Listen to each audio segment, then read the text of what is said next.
Good morning, everybody. We are on the last week of our marine engineering course. So I already started electrical system, the motor, electrical part like basic electrical systems. So let's see some of the topics which may not be very in-depth study, rather some basic idea about electrical engineering. So normally in marine engineering system there will be AC three-phase system, AC three-phase system. So 440 volt or 6600 volt. Okay, and there will be emergency power supply, emergency power supply like steering gear, uh, emergency bilge area, fire pump, watertight doors, firefighting areas, navigational system, communication system, and alarm system. They must have emergency power system. So emergency power, when you're talking about, then you must have one battery system.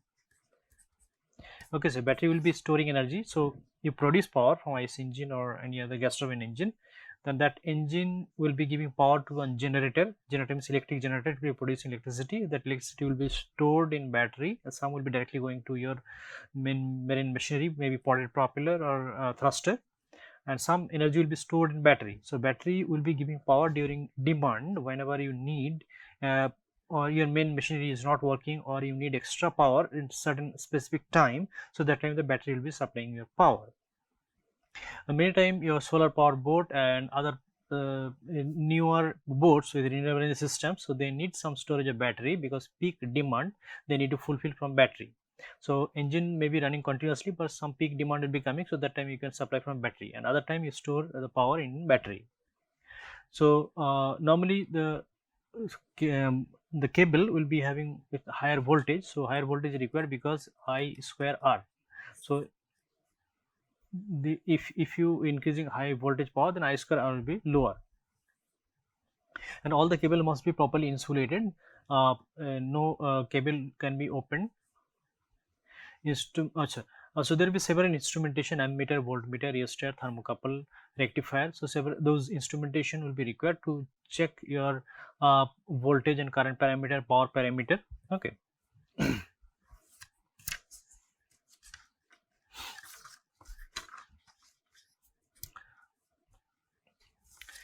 So now we will discuss about motor. So motor, actually you have seen from your undergrad class, like first year class or maybe +2 class.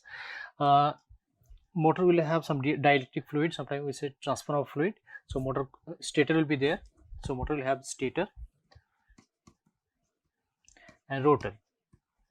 Okay, so rotor will be rotating inside stator. So when rotor and stator stator is rotating, rotor is rotating inside stator, there will be some fluid that is called dielectric fluid. So that will be preventing rapidly electric discharge, or otherwise it will start fire. So electric insulation must be high for high voltage application, and a transformer, capacitor, high voltage cables and switch gears, they must have that dielectric fluid inside there.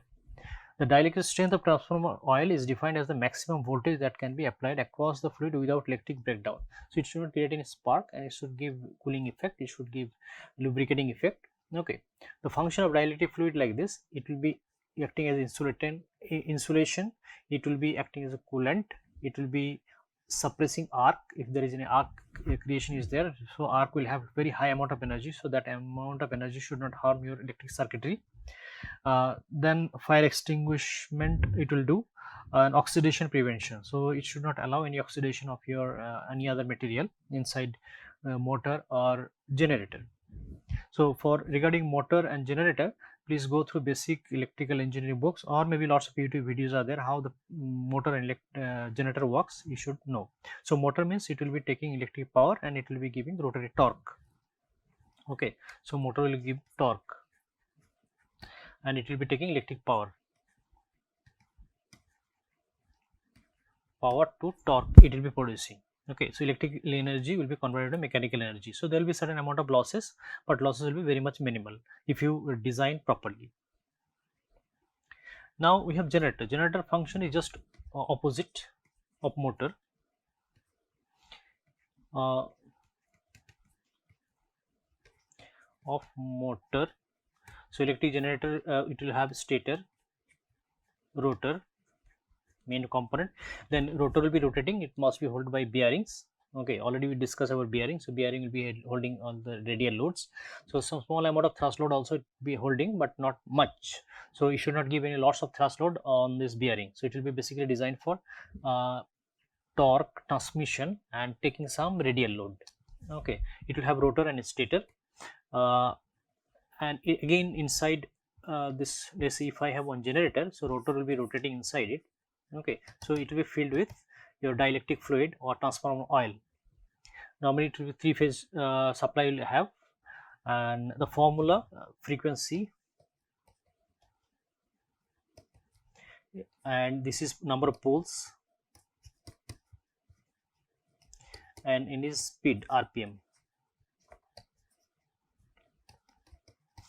number of so then if you know number of poles and rpm, then you can calculate frequency, or if you know electrical frequency, number of poles, then you can calculate number of rotation of the shaft or rotor. Rotor will be rotating, the name says rotor, means it will be rotating, the stator will not rotate. Okay. So if I consider the rotor coil, it will be like this. It will have magnet, and magnet end will be there. Okay, so many poles will be there. So these are poles. Okay, and these are called pole head. Okay, and coils will be wrapped around here. Okay, so if you give electricity in the coil, so your magnetic flux will be cut by the by this magnet. So based on this electric frequency, rotation will be started. So please go through the details about how rotor and stator, rotor will be rotating inside stator in motor or generator. So please go through this YouTube videos. I have given some link also, you can go through some other links also. So motor slip or so motor or transformer generator slip will be like this: slip n minus n2 divided by n. N is rpm, actually calculated rpm you get, let's say 1400 rpm, but when you apply load in motor, so actually your speed will be reduced a little bit. When its speed is reduced, so how much speed will be reduced, so that you can calculate using slip. So normally motor will have 5%, 10% slip. So your motor calculated speed is, let's say 1400 rpm, but actually when if you take on tachometer, okay, or speedometer, so tachometer will be giving speed. So normally tachometer, what does it do, you have rotational shaft, okay, and you put one reflector here, and tachometer will be sensing how many times this reflector is giving reflected light back to the tachometer. So it will be counting that one. In that way tachometer will be giving rpm. So your calculated rpm, let's say 1400 rpm, but tachometer is giving 1300 rpm. So your slip will be n minus ns by n, that means 1400 minus 1300 divided by 1400. So that will be your slip. So you express this one in terms of percentage, actually into 100 you put. Okay, so this is a percent slip. And all motor, if you have synchronous motor, then your speed, your calculated speed and rpm will be same. But if it is not synchronous, normally induction motor will have the slip. Slip will be 3 to 5% about. Okay, and if you increase load, the slip will be much higher. So transformer, it will be transforming voltage. So voltage, if you want to go for step up or step down, so step up or step down, and efficiency will be very high, 98%, 99%. And if you want to increase voltage, say 440 volt is coming and you want to reduce to 220 volts, then you have to reduce transformer. And transformer, how to reduce it, there's a formula, or the basic principle is very easy. So if I have primary side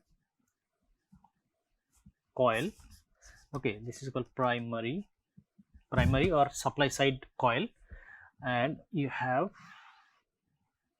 delivery side or output side.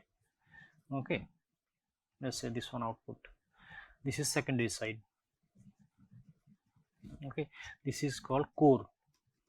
Normally this core will be soft iron.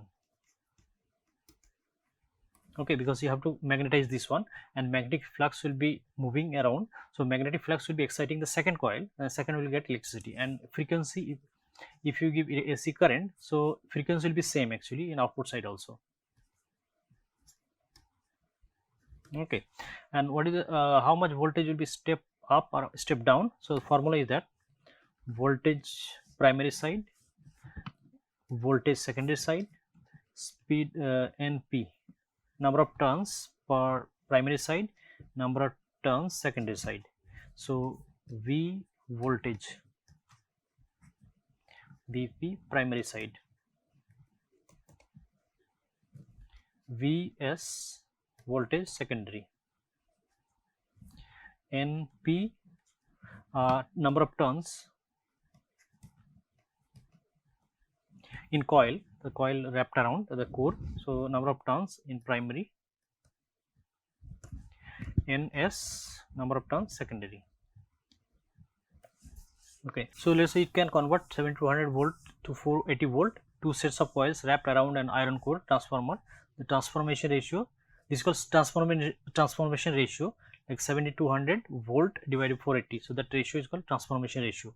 So rated kVA, normally transformer will be rated in terms of kVA, kilovolt ampere. Okay, so kV into ampere. Okay, so 11 kV to 420 volt you can convert. Okay.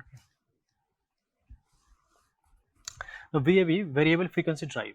So in my laboratory also we purchased one variable frequency drive. I think I have explained this one during pump lecture. So pump speed, if you want to change, because if we change speed, our flow rate or head can change. Okay, so instead of doing manually or mechanically, we use VFD. We change, VFD will be changing frequency, electrical frequency change, this means motor speed will be changed. Okay, so you can remember the formula, F equals NP by 120. So NP 120, this formula is there. So if you change electrical frequency, number of pole is same, then your N will be changing. Okay, so in our case we change electrical frequency, then we change motor speed. So motor speed change my flow rate and head.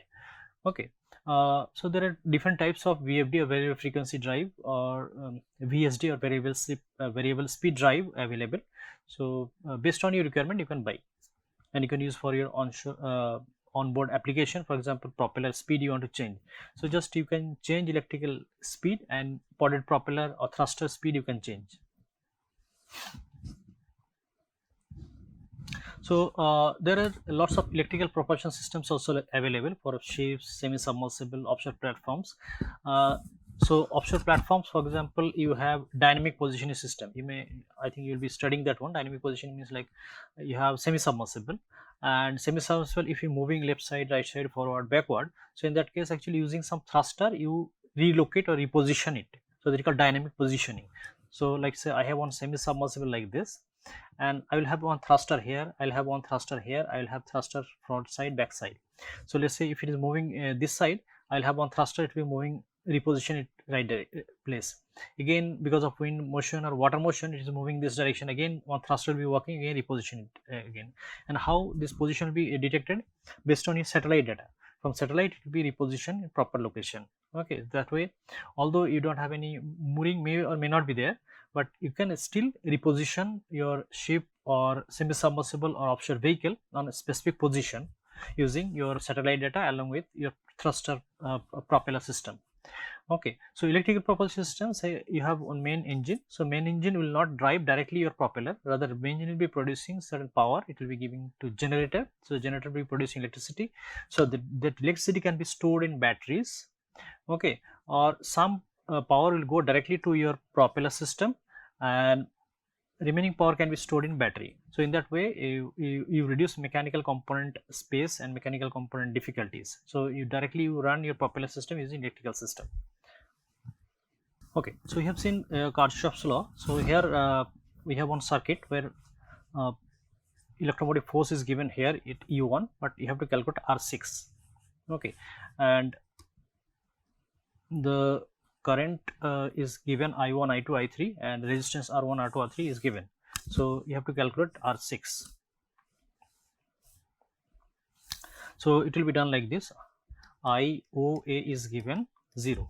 So O to A, this one is given as 0 in the problem, and that means node O and A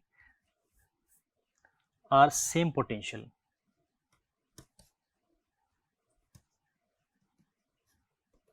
Okay, so VBA, VBO, also VAC equals VOC.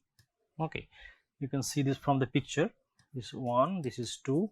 So VAC equals 4 into 3I. You can see current and ampere is given, so it is given 12I. And VOC equals IR. Okay, voltage equals current and resistance. Therefore 12I equals IR, R equals 12 ohm. So this is your calculation result. It's coming from Kirchhoff's law. So another simple problem on transformer is there. NP is given 60, NS given 100. Primary voltage VP you have to calculate. So first you draw your transformer. Okay, so transformer, if you draw a coil like this, it will look better. Okay, primary, secondary. Now Vp by Vs equals Np by Ns. The formula we know already. So Vp equals Vs Np by Ns. So now put the values. 20 into 60 divided by 100 is giving 150 volt. Okay. So transformer actually works based on mutual inductance.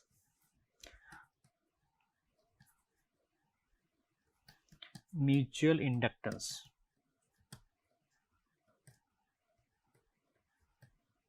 Okay, it also transfers power by electromagnetic induction and electric power transfer without any frequency modification. So frequency will be same in primary side and secondary side.